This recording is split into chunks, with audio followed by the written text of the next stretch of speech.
আসসালামু আলাইকুম। সম্মানিত দর্শক, আশা করি সবাই ভালো আছেন। দর্শক, আমি এই যে আমার পিছনে যে গরুটা দেখছেন, এই গরুটা ২ দিন হয় কিনে আনছি।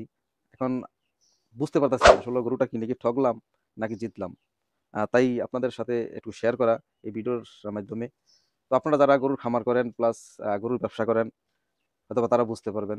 তো আমি এই গরুটার সম্পূর্ণ ডিটেইলস আপনাদের দেখাবো এবং মোটামুটি যে এই গরুটা কত কেজি বডি ওয়েট হইতে পারে, আমি সেটাও আপনাদের একটু ধারণা দিব।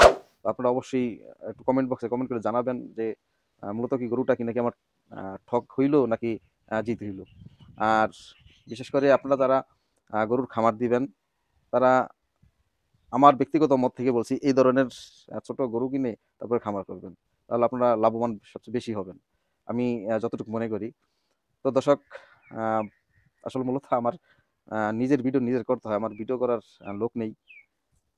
তো আপনারা সবাই যদি আমার ভিডিওতে কোনো ভুল ত্রুটি থাকে ক্ষমার দৃষ্টিতে দেখবেন।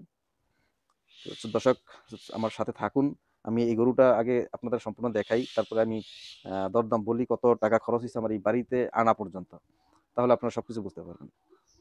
তো দর্শক, এই যে এই হলো আমার এই গরুটা। আমি ওই সময় আপনাদের তেমনটা দেখাইতে পারি নাই, কারণ আমি ফেস ক্যামেরায় ভিডিও করছি, তো আপনাদের গরুটা আমি পুরোপুরি দেখাতে পারি না। এখন এই দেখেন, আমি আপনাদের একটু ঘুরিয়ে ঘুরিয়ে দেখাই। এদিকে এদিকে এদিকে এদিকে এদিকে এদিকে, ওদিক যাও, ওদিক যাও, ওদিক যাও, যাও, তার আমি করো না। এই দেখেন। আর এই গরুর জাতটা কি, যারা চিনেন বা জানেন একটু জানাবেন। তবে আমি যতটুকু জানি শাহিওয়াল জাত। কারণ অনেকে আবার আমরা লাল যদি না হয় তাহলে কিন্তু আমরা সেই বাছুরকে শাহিওয়াল বলি না। আমরা অনেকেই কিন্তু জানি লাল হইলেই শাহিওয়াল। আসলে বিষয়টা এমন না, শুধু লাল যে শাহিওয়াল তেমন না। শাহিওয়াল জাত আপনার সাদা হইতে পারে, কালো হইতে পারে। তো তারপরও যদি আপনাদের কারো জানা থাকে একটু কমেন্ট বক্সে জানাবেন। আর এই গরুর বডি ওয়েট আমি আমার আইডিয়া থেকে আমি ৮০ কেজি, আমার আইডিয়া থেকে বলতেছি ৮০ কেজি হবে। কারণ বডি ওয়েটটা আমি এই কারণে বলা, কারণ ক্যামেরায় ভিডিও দেখে ওই গরু দেখা অনেক সময় আপনারা অনেকে বুঝতে পারে না। তো এই কারণে এই বডি ওয়েটটা আপনাদের বললাম, তাদের আপনারা সহজে বুঝেন যে আমি এই যেই টাকাটা কিনছি আমার কি ঠক হয়েছে কিনা। সেই কারণে কিন্তু আমি বডি ওয়েটটা বলা। তবে হয়তো বা ৫ কেজি এদিক সেদিক হইতে পারে।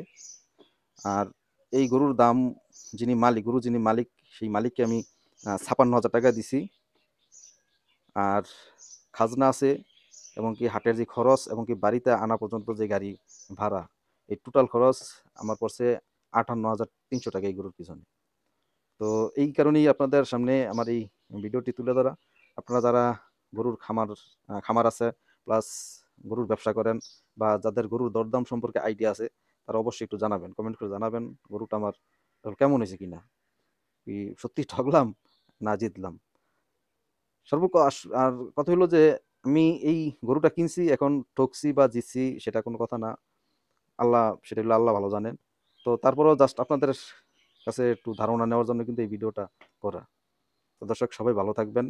আল্লাহ হাফেজ।